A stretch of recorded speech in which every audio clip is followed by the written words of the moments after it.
여기서 잠시 우리가 두 명의 심리학자 어떤 이론적인 부분을 조금 다루고 이제 기승까지 왔다면 전결에서 이제 외도 부부에게 정말 도움이 되는 그런 이제 의사소통에 대해서 말씀을 드리겠는데요. 구독과 좋아요 눌러주시는 거 아시죠? 예.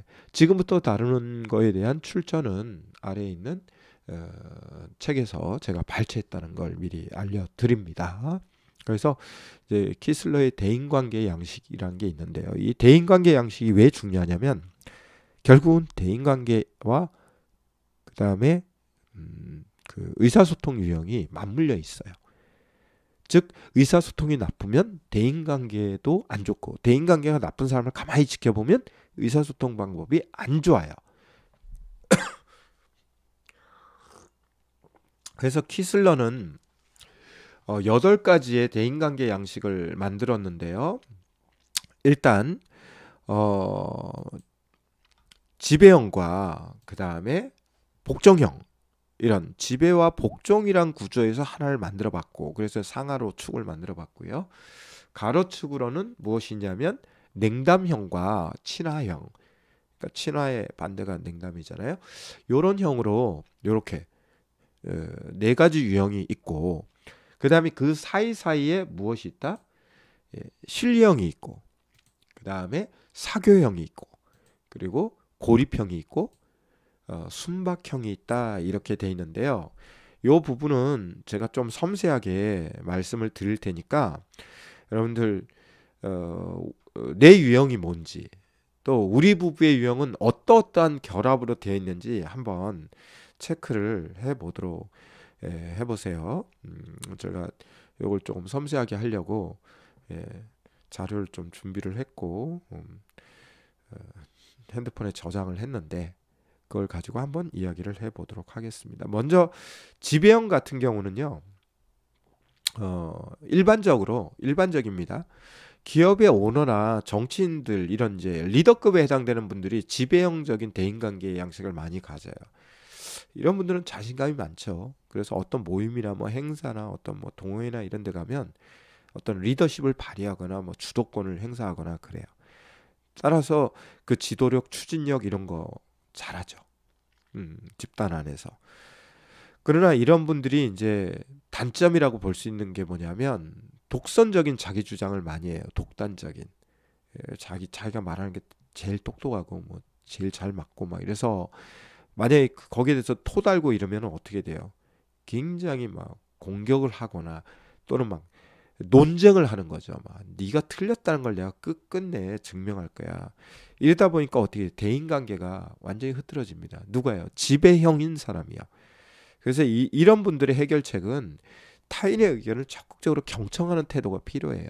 그리고 수용하려고 하는 그런 태도, 자세 이런 게 굉장히 필요하거든요. 근데 이게 쉽지가 않아요. 왜냐하면 지배형에 오르는 사람들이 진짜 앞뒤 좌우 위아래 가리지 않고 오직 목표를 향해서 단순 무식하게 달려가는 사람들이 많기 때문에 평소에 이런 훈련이 안 돼 있단 말이에요. 경청하는. 그 본인이 한 말에 대해서 적어도 자기하고 뭐 동급인 사람은 모르겠지만 아랫사람이 뭐 사장님, 회장님 뭐 이렇게 와서 이야기하면 쓸데없는 소리 하고 있는 이놈의 새끼 막 이러면서 딱 거부하거든요. 근데 이게 부부 안에도 있단 말이에요. 굉장히 권위주의적이거나 가부장적인 분들이 되게 이래요. 그래서 이런 이제 모든 유형에는 장단점이 있지만 지배형인 사람이 있고요. 그 반대로 복종형인 사람이 있죠. 복종형인 사람들은 굉장히 기가 뭐 얇다 그러나요? 타인의 의견이나 요구를 잘 듣고 그대로 막 이렇게 따릅니다. 자기 주관이 좀 약한 거죠. 자기 어떤 주체성이나 자율성 이런 게 떨어지고, 대신 이분들의 뭐 장점이라고 해야 될지 모르겠지만 규칙이나 법이나 뭐 이런 집단이 만들어 놓은 어떤 약속들 있잖아요. 그런 건 참 잘 지켜요. 그리고 그것대로 살아가려고 하기 때문에 좋게 보면 되게 선한 사람처럼 보여요. 적어도 노란선 딱 꺼놓으면 넘어가지 않기 때문에. 그런데 이게 자기가 주체적이고 자율적인 부분이 떨어지다 보니까 피동적이고 수동적인 거거든요. 그래서 이 복종형에 해당되는 분들은 리더급으로 올라가지를 못해요. 많이 올라가면 이제 중간 간부급 정도로 올라가는데, 결국 뭐 중간 간부급 올라가신 분들이 뭐예요? 위에 상사가 있으면 상사가 이렇게 하해 그러면 뭐 또다시 밑에 뭐 지시하거나, 그런데 이제 본인이 책임지고 하는 거는 최대한 적게 하려고 그러는 거죠. 그리고 이 복종형인 분들은 변화 같은 거 엄청 두려워하거든요. 안정을 엄청 취해요. 안정 취하기를 원해요. 그래서 새로운 거 하는 거 이런 거 엄청 싫어하고, 대인관계에서도 되게 의존형이에요. 그래서 나보다 센 사람이 있고 그러면 그 사람한테 막 이렇게 기대려고 그러거든요. 그러니까 이게 의지하는 수준을 넘어서 의존하는 수준으로 간단 말이에요. 그러다 보니까 이런 분들이 되게 감정 노동이 심해요. 왜냐하면 자기 감정을 이야기 안 하거든요. 지배형은 너무 과하게 막 말이 되든 안 되든 술 한잔 들어가고 그러면 막 정신없이 막 내뱉어서 남한테 상처를 주는 형이라면, 복종형은 뭐냐면 자기 거 꾹꾹 참다가 병 생기는 사람이에요. 그래서 이런 분들은 적극적인 자기 표현과 아까 말한 자기 주장 훈련 같은 거 있잖아요. 그런 걸 통해서 자기 의견 또는 감정, 생각 이런 것들을 자꾸 표현하는 훈련을 해야 되는 겁니다. 그리고 냉담형이 있어요. 이제 친하냐 냉담이냐에서 냉담형인데, 냉담형은 사실은 우리가 볼 때 되게 차갑다 이렇게 이제 느낄 수 있잖아요. 근데 이분들은 뭐 차갑다는 느낌보다는 어떤 거냐면 굉장히 모든 걸 이성적으로 생각하려고 하거든요. 그래서 정서적인 측면보다는 인지적인 측면으로 이해가 돼야만이 되는 사람들이에요. 사실 이 냉담형들은. 그리고 의지가 되게 강합니다. 의지가 되게 강하고 자신의 감정에 대해서 무관심하기 때문에 누구의 감정에 대해서도 무관심해요. 타인의 감정에 대해서도 무관심하고 되게 독립적이에요. 어떻게 보면 공감 같은 걸 제일 뭐 못할 수 있는 사람이죠. 이 냉담형이. 왜냐하면 내 감정부터를 느끼지 못하니 타인의 감정을 느끼겠습니까? 그리고 사람들하고 거리감을 유지해요. 가까이 오면 다친다 이런 거죠. 서로 스치기만 해도 찰가상이니까 가까이 오지 마, 가까이 오지 마. 나도 가까이 안 가. 뭐 이런 형이고, 대인 관계를 따라서 피상적으로 맺습니다. 그냥 아는 사이지 친한 사이는 아닌 거예요. 사실 이 냉담형의 사람이 결혼하게 되면 뭐 한 3년은 뜨겁게 사랑하겠죠. 그런데 어느 정도 이제 부부 생활이라고 하는 거, 결혼 생활이라고 하는 게 현실로 다가오게 되면 일정 부분 거리두기를 합니다. 그게 뭐 배우자를 싫어하고 뭐 이런 게 아니고요. 내가 상처받기 싫어서 띄우는 거거든요. 그래서 한 사람이 다가가면 평행되게 이렇게 밀려가요. 부부 관계가. 예. 그리고 그럼에도 불구하고 자기하고 케미가 맞거나 코드가 맞는 사람이 있으면 그 사람하고 확 친해지지 못하거든요. 오랜 시간 동안 걸립니다. 근데 그 오랜 시간을 통과하다가 관계가 약해지면 그냥 헛된 수고가 되는 거죠. 그래서 이 냉담형은 타인의 감정을 이해하려고 노력해야 되고, 또 자신의 감정 그 중에서도 긍정적이고 부드러운 좋은 감정을 표현하는 그런 기술을 배우고 익혀야 합니다. 반대편에 서 있는 친화형은 어떠냐? 말 그대로 따뜻하고 인정 많고 또 자기 희생적인 부분도 있어요. 근데 이분들의 결정적 단점이 뭐냐면 우유부단이에요.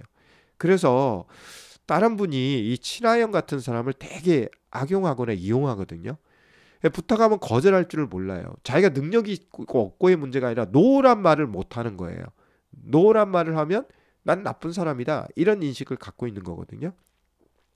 그리고 자기 자신의 어떤 행복과 그거보다는 타인의 어떤 행복, 만족 여기에 온통 촉을 세우고, 그걸 못하면 난 존재 가치도 없는 거고, 그걸 못하게 할까봐 항상 불안한 거죠. 조직에 들어가고 집단에 들어가고. 그러니까 얼마나 에너지 소진이 많겠습니까? 그리고 이런 관계를 유지하려고 많은 시간을 거기다 투자하다 보니까 정작 자기를 위한 시간이 없는 거예요. 이걸 이제 가족 안에서 보면 특히 이제 아내분들이 그런 경우가 많거든요. 배우자를 위해서, 자식들을 위해서 막 열심히 그냥 진짜 뼈가 빠지도록 막 힘들다 소리도 안 하면서 헌신하고 희생하고 이런 분들이 이제 친화형이 많은데, 문제는 이제 자기 관리를 안 하다가 외도 같은 사건을 탁 직면하게 되면 사람이 완전 돌변하죠. 돌변해서 나 너무 억울해. 내가 이렇게 희생했는데 돌아온 게 이거야? 그래서 완전 냉담형으로 가버리거나 지배형으로 가버리거나 이렇게 해가지고 막 정말 예전에 욕 한 번 안 하던 분인데 막 욕을 하고 막 폭력 한 번 행사하지 않던 분인데 막 폭력을 행사하고 막 이러거든요. 그래서 이 친화형 같은 경우는 자신이 준 것만큼 받기를 기대하면 항상 상처받습니다. 내가 간슬게 다 줬으니 너도 간슬게 다 내놔야 돼. 이런 어떤 기대치를 갖고 살잖아요. 반드시 상처받으세요. 그래서 이 친화형도 과하면 손해다. 따라서 타인과의 정서적 거리가 이 친화형은 너무 밀착돼 있거든요. 그거를 오히려 반대로 거리두기를 해야 되는 그런 훈련이 필요합니다. 그리고 지배형과 냉담형 사이에 있는 신뢰형은요. 말 그대로 아주 신뢰에 뛰어난 사람이죠. 이제 밝고. 그리고 이런 사람들은 굉장히 목표 지향적이고 성취 지향적이에요. 그리고 자신에 대한 기준이 확고하고 어떤 상황에서든지 뭐부터 따진다? 신리를 따진다. 신리. 아, 이건 내가 양보했을 때 신리야. 그러면 양보해요. 근데 이거는 내가 목숨 걸고 지켜야 신리다. 그러면 목숨을 걸고 지키려고 하겠죠. 그런 만큼 이분들은 굉장히 경쟁적이거든요. 경쟁적이고 그 실리를 자기 중심적으로 하기 때문에 타인에 대한 관심과 배려가 적을 수 있어서 계산적이고 이기적으로 보인다고 사람들한테 구설수에 오르기가 쉽습니다. 그래서 이 신령은 타인의 입장에서 생각하고 배려해야 하며 타인에 대한 관심과 감성적으로 이 정서적으로 접근하는 걸 배워야 돼요. 너무 이제만 밝으면 사람이 눈물 콧물 없는 사람처럼 보이거든요. 예. 그리고 이제 지배형과 친화형 사이에 있는 사교형은 당연히 사교형이니까 외향적이고 활발하고 명랑하겠죠. 어느 모임에 가나 이런 사람들은 이렇게 인기를 얻을 수가 있어요. 늘 사람 좋아하고 사람들하고 대화하는 거 좋아하고 그러니까 뭐 술 같은 것도 막 좋아하고 막 이러겠죠. 또 타인에 대한 간섭이 많다 보니까 이런 분들의 단점이 뭐냐면 남의 일에 오지랖이 넓어요. 과도하게 개입해요. 과도하게. 그리고 너무 이 정서적인 부분이 활성화가 잘 돼 있어서 가끔 자기의 어떤 욕구를 많이 생기잖아요. 그러면 어떻게 된다? 그걸 주체하지를 못해요. 주체하지를. 그래서 감정 폭발도 잘해요. 이 사교형들이. 그리고 타인으로부터 인정받고 싶은 욕구도 엄청 높은 게 이 사교형이거든요. 지배형은 자기 잘난 맛에 산다면 사교형은 다른 사람이 당신 최고야. 뭐 당신 뭐 있어? 막 이 폼생폼사예요. 폼생폼사. 그리고 첫 만남부터 자기를 쉽게 오픈해 가지고 쉽게 다가가고 막 이런 장점이 있어요. 이런 분들 뭐 시키면 좋을까요? 영업 사원 시키면 딱 좋죠. 예. 진짜 저기 알래스카 가서 냉장고도 팔고 그럴 사람들이에요. 제가 볼 때는. 예. 아프리카 가서 온풍기 팔고 이럴 사람들이거든요.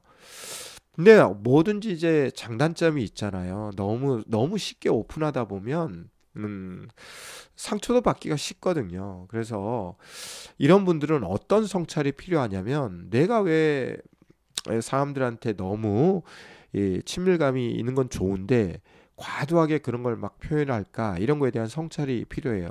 예를 들어서 이 사교형인 사람들 중에는 애정결핍 사람들도 있을 수 있거든요. 그래서 가정에서 막 가족 간에 막 으쌰으쌰하는 분위기가 아니면 외부에 가가지고 그런 어떤 인정과 뭐 애정과 이런 걸 구하려다가 이제 사고가 빵 터질 수도 있습니다. 다음은 고립형이 있습니다. 고립형은 좀 내향적인 사람이거든요. 그래서 혼자 조용히 있거나 혼자 일하는 것 되게 선호해요. 이런 사람은 북적북적대는 거 싫어해요. 사람들 많은 거 싫어하고 그런 상황도 싫어하고 따라서 자기 감정을 많이 또 억압도 잘합니다. 혼자 그냥 골방에 들어가서 도 닦듯이 아유 내 감정 보여줘봤자 뭐하냐 내 건 내가 풀어야지 이런 이제 고립형 같은 사람이 가족 안에 있으면 이제 나머지 사람들이 답답해 죽죠. 예. 아내는 사교형인데 남편은 고립형이다. 분위기 싸죠. 한쪽은 막 사교형은 답답해 죽겠다 그러고 고립형은 사교형이 무서워 죽겠다 막 이러거든요. 그러니까 이게 대인관계가 어떻게 콤비가 이루어지느냐에 따라서 의사소통도 달라진단 말이에요. 사교행끼리 만나면 어떡하겠어요. 그냥 하루가 멀다 하고 진짜 굴러가는 낙엽에도 으하하 하겠지만, 고리평 부부가 둘이 있으면 싸움은 안 벌어질지 모르지만 속은 막 스스로 미어 터져요. 저 사람이 내 속을 왜 저래 못 읽지? 이런 거거든요. 그래서 이 고리평들은 어떤 게 필요하냐면, 대인관계의 일단 중요성을 인식해야 돼요. 그리고 사회성 훈련을 해야 됩니다. 또 낯선 사람 대하는 그런 사람 대하는 두려움도 이겨내야 되고요. 친밀한 관계 형성하는 거 훈련을 받으셔야 돼요. 마지막으로 이제 순박형이 있는데, 순박형은 말 그대로 진짜 단순하고 솔직하고 너그럽고 뭐 겸손해요. 좋은 말이죠. 좋은 말인데 문제는 뭐냐면, 자기 주관이 부족하고 자기 주장이나 자기 존중감이 낮아요. 그러니까 어떻게 보면 우리가 볼 때는 이렇게 학교 다닐 때 보면 착한 아이들 있잖아요. 착한 아이들. 그냥 불만이 있어도 말도 하지도 않고 그냥 씩 웃고 넘어가고, 뭐 누가 뭐 자기에 대해서 험담하더라도 뭐 그런가 뭐 이렇게 넘어가는 순박형인데, 그게 이제 자기 주장을 했을 때 갈등이 생기거나 분쟁이 생기는 게 두려워서 그러는 거거든요. 그래서 그냥 아유 내가 참고 말지 뭐 이러면서 이제 말은 순박인데 사실은 억압을 하는 거죠. 자기 감정을 억압을 하는 겁니다. 그래서 이런 분들도 자기 감정을 이렇게 자신감 있게 드러내고, 그 화내라는 게 아니거든요. 그냥 너가 그렇게 하니까 내가 좀 화가 날 것 같아 뭐 이런다든지, 너 자꾸 그러면 나 화낼 거야 이런다든지, 이런 표현을 자꾸 배워야 되거든요. 따라서 여러분들 여기서 잠시 곁길로 나가면, 외도 부부들에게 제가 말씀드리고 싶은 게 이거예요. 외도 상담 그러면 여러분들이 나와서 외도 이야기만 주구장창 하는 상담인 것처럼 오해하시잖아요. 천만에요. 외도 상담은 외도가 촉발 요인이 돼서 오게 된 상담이에요. 외도 이야기만 하는 상담이 아니란 말이에요. 그러면 외도란 이야기를 안 하냐? 해요. 그런데 그거는 전체 상담의 프로세스 중에 일부분이지, 처음부터 끝까지 외도 이야기만 하는 상담이 아니란 말이에요. 이해가 되세요? 예를 들어 이혼 상담을 예를 들게요. 이혼 상담 한 번이면 끝나죠. 뭐 이혼 상담 길게 할 게 뭐 있어요. 이혼 이야기만 할 거면 선생님 못 살겠어요 이 사람하고, 뭐 그럼 끝나는 이야기 아닙니까? 근데 이혼 상담이 그렇게 일회기로 끝나냐? 그러지 않거든요. 왜요? 이혼하기 전의 것은 어떻다 칩시다. 그게 잘 살았든 못 살았든 이혼까지 왔다는 거는 뭐 두 분의 어떤 성격이든 성적이든 뭐 여러 가지 차이점과 갈등과 분쟁과 도무지 이제 같이 살기 어려운 정서적인 분위기가 됐기 때문에 이혼을 선택하잖아요. 그러면 이혼 상담에서 뭘 다루냐? 잘 헤어지는 이혼 방법, 이혼 후의 삶. 왜요? 어떤 부부들은 이혼했다가 재결합하거든요. 그런데 이혼 전의 삶하고 하나 변화 없이 그냥 잠시 떨어져 있다가 결합해요. 그럼 재이혼한다고 제가 그랬잖아요. 또 어떤 분들은 이혼한 다음에 재혼하세요. 그런데 파트너만 바뀌었지 이혼 전의 삶을 그대로 살아요. 왜요? 내가 안 바뀌었으니까. 사람만 바뀐 거예요. 저쪽 파트너만. 그러면 또 거기서 또 찌지고 볶고 하다가 결국 재이혼하거든요. 그래서 이혼 상담은 이혼을 하게 됐기 때문에 받는 상담이지, 이혼 상담이라고 해서 이혼 이야기만 하는 게 아니라 이혼 이후의 삶에 대한 이야기를 하는 거란 말이에요. 그러면 외도 상담도 뭐예요?